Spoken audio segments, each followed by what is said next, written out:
1874. Au même moment, à l'autre bout de l'Europe, le puissant empire austro-hongrois récemment formé développe lui aussi un réseau ferré sur tout son territoire. La ville de Budapest est au centre de toutes les attentions. Elle doit accueillir une nouvelle gare. En raison du projet à long terme de la compagnie ferroviaire et de celui de Budapest, ils ont décidé ensemble de construire une gare plus grande et plus représentative au cœur de Budapest. Cette période a représenté un grand changement pour la ville. Les autorités austro-hongroises sont sur le point de créer la gare monumentale de Nyugati. Le bâtiment s'articule autour de l'immense halle métallique de 14 000 m². Sa façade prend la forme d'une gigantesque verrière, laissant le bâtiment ouvert sur la ville. De chaque côté, l'édifice est encadré par des bâtiments associant la brique au métal, coiffés de tourelles surplombant la grande halle. Cette gare incroyablement vaste, à la structure hybride, incarne le prestige et la modernité de l'Empire.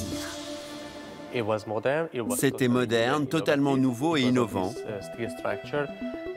Grâce à cette structure en acier, ils ont pu porter d'un seul tenant la largeur totale de la gare, ce qui en fait un bâtiment très léger. Le chantier a duré environ 3 ans, ce qui est très rapide pour l'époque. Il s'agissait du plus grand bâtiment construit de l'Empire austro-hongrois.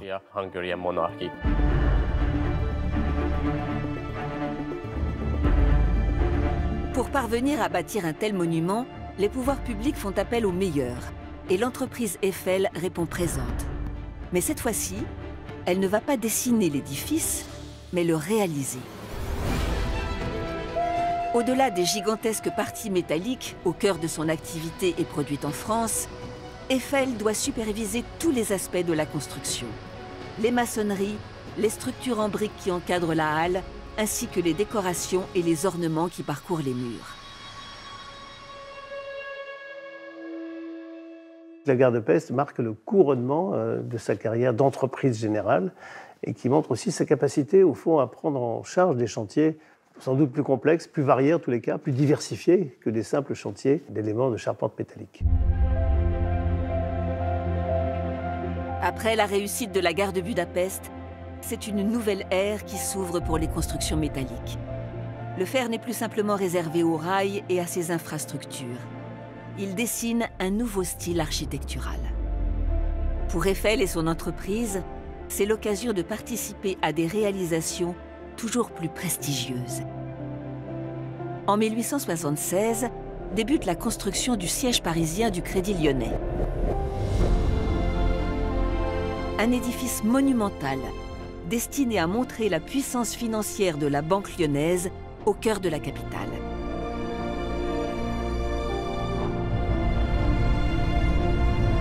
Derrière une apparence très classique, l'architecture intérieure du bâtiment est bien plus surprenante. Eiffel est en charge d'une halle gigantesque, la Grande Nef, surplombée d'une somptueuse verrière. Grâce à elle, la lumière naturelle inonde les lieux.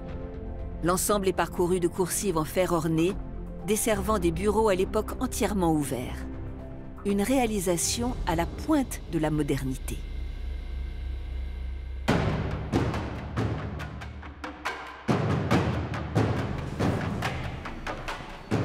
De l'autre côté de l'édifice, dans le bâtiment principal, c'est cette fois la pierre qui domine, du moins en apparence. Ici, Eiffel élabore la charpente métallique qui soutient tout l'édifice. Un travail discret, mais la jonction entre cette partie plus classique et la grande halle de métal présente une étrange rotonde surplombée d'une nouvelle verrière.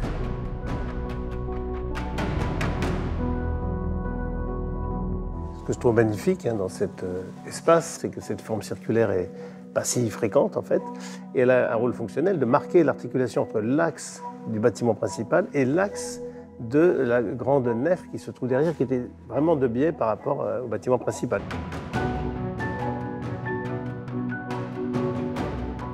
Cette rotonde regorge de merveilles architecturales symptomatiques de l'époque.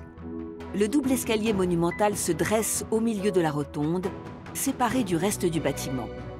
Il dessine une double révolution. Deux flux montent sans jamais se croiser. Une esthétique très classique. Pourtant, au fil de l'ascension, des éléments de métal apparaissent discrètement jusqu'à devenir de plus en plus assumés.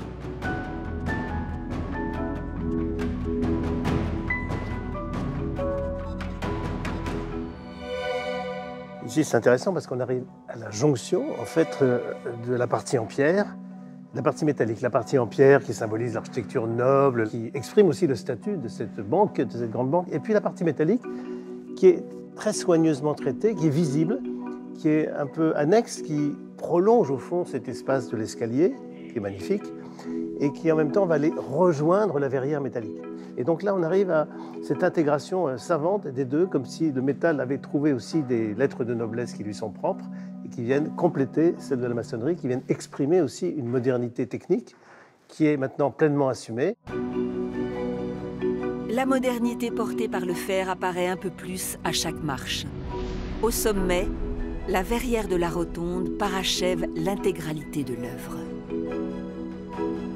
Et en fait, cet espace, on le voit, il est décalé d'une part des escaliers extérieurs, secondaires en métal, et puis il est décalé même par rapport à la coupole qui est plus grande. Or, d'en bas, on a l'impression que cette coupole vient reposer quelque part sur cette partie-là. Ces grandes verrières, elles se généralisent à partir des années 1870, surtout les années 1880-1900, et elles sont permises par la conjonction des progrès de la métallurgie, de la fabrication des structures métalliques de grande dimension, et du verre, de petite dimension au départ, qui va s'agrandir lui aussi pour associer métal et verre et donc construire des verrières transparentes ou translucides qui sont vraiment une des marques de fabrique de l'architecture de la fin du XIXe siècle. Avec ses espaces intérieurs grandioses, ses multiples verrières, son mélange d'architecture classique et moderne, de pierre et de fer, la réalisation du siège du Crédit Lyonnais marque le début d'une nouvelle époque. Eiffel devient un constructeur incontournable. Il fait partie des plus grands et se montre capable de s'intégrer dans toutes les réalisations.